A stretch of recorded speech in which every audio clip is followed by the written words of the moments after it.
Hi, and welcome to Three Questions with. Got my friend Laura LeBlanc with us. Good morning, Laura. Welcome to the show. Good morning, Kevin. Thanks So, for Laura, having me. I brought you on the show today because I want to talk about some of the challenges you see when your clients are trying to either live healthier and lose weight. What are some of the common things you see people, the challenges they face? Yeah. Great question. So, I think the number one challenge for pretty much everyone when you're trying to make change is consistency, right? It's really hard to make a change or commit to a change and consistently take the action steps for the long term, right? To make lasting results, right? So, but there's the reason that it's really hard is there's a couple of reasons. One is, I think people believe that it's hard, right? And they believe that it's hard, right? And so your thoughts actually dictate your current results, right? Because the behaviors that you make. So, for example, like here's a really good common one. That's something that I used to struggle with years ago. When I was kind of starting this health journey, I used to think, like for exercise, for example, right? You're like, oh, I have to go to a gym, or I have to do something really intense. Like I have to go running and I hate running, or I have to go to a gym and I have to work out intensely. And that just takes too much time. I got to drive there. I got to do that. I got to drive home. But so what do? You don't do anything, right? But if you just have a little shift, right, and say, well, what if I just do something? I think that I can get a result, right? So that's just one small example. So it really is all around consistency. And I think the things that people have been told to do have been proven time and time again not to work for the long term, right? So it's the things they think they need to do, based on, what they've been taught, like, oh, if you want to lose weight, you gotta eat less, right? And exercise more, right? And so that's not really true. It's not really about eating less, it's about eating right, right? So yeah, so again, it has a lot of to do with what their thoughts are, and that determine their current patterns. Yeah. I was chuckling when you said that because that's me. Yeah. When I'm good, I'm good. But stress usually gets me, Laura. I Yeah. have that stressful week and I find that, I'm snacking constantly because I'm stressed. Or even like right now, I run every day and I try to do 3 to 5 miles. Laura, it's been super hot the last couple of weeks.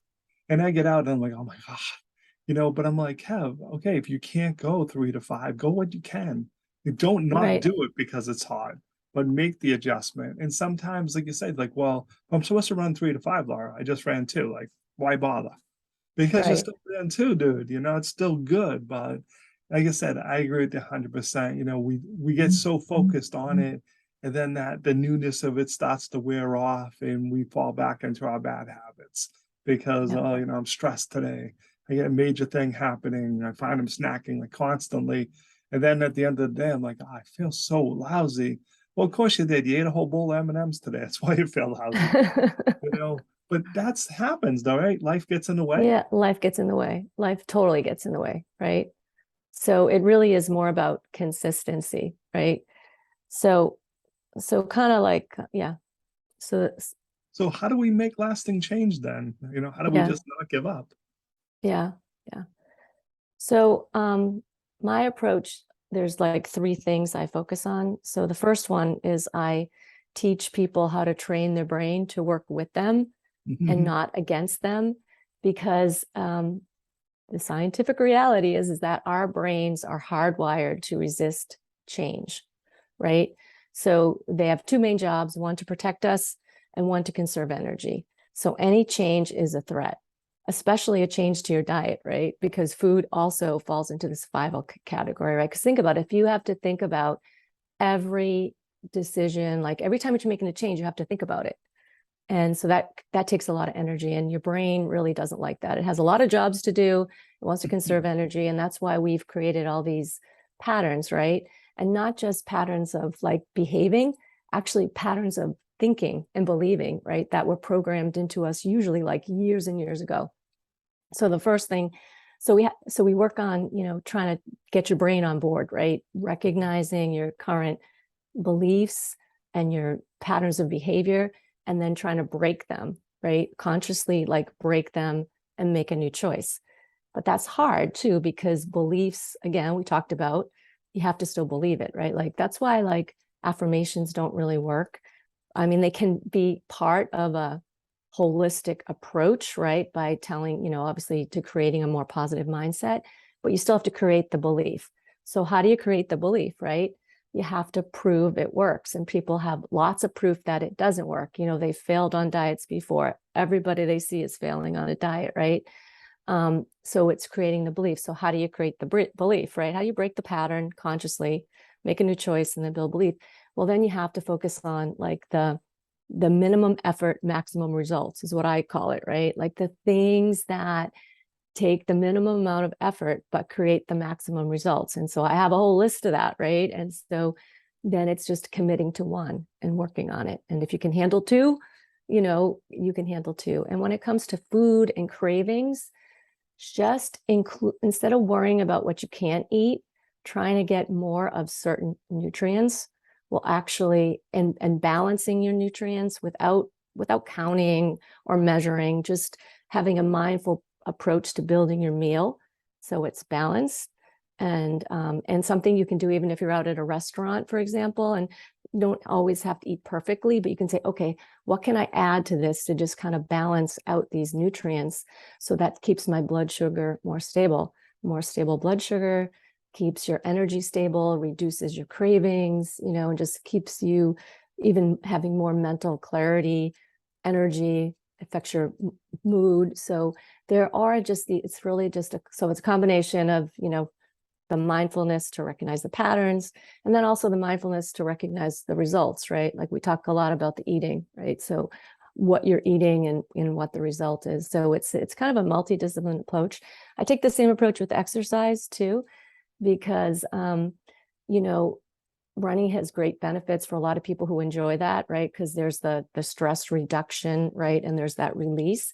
But when it comes to, if you really just care about, like, I don't really like to do that, I just want to, where am I going to get the most bang for the buck? You have to think about just moving more, and it's muscles, building muscles. And that, for most people, it only takes like maybe 15 minutes twice a week. If you do more, great, just to work on those major muscle groups. You can do it at home, and the more muscle you build, right, the more you protect your body, your bones, and helps with slowing down aging. It makes your metabolism more efficiently. One of the reasons why people's metabolism, gets slower as they age is just because they put on some more weight, right, in the terms of not lean muscle mass, right, and our muscles naturally start to atrophy by age 30 unless you do something consciously, to maintain and build them. So that's why I call it movement, muscles, and metabolism. So yeah. Laura, we covered a lot of material today. I know. So one takeaway, what's the one thing you want people to remember from this? Yeah. The one thing I would like to say to people, especially those who have, like, tried and failed in the past, that their past does not define their future. There's a better way, and it doesn't have to be as hard as they think. That's really, if they can just shift some of the ways they're thinking about some of these things, and just shift some of the things they're doing, they will build, like, this positive momentum that can like ripple into all areas of their life. So that's my philosophy based on my own experience. Yeah. I like that. That's great. Laura, what's the best way for people to reach out to you? How can they learn more?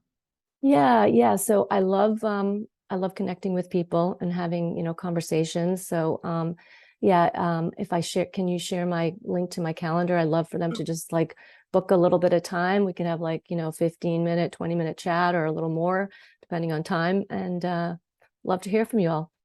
Awesome. Laura, I appreciate you taking a few minutes to call into the show. And as always, thanks for being my friend. Thanks, Kevin. It's always a pleasure.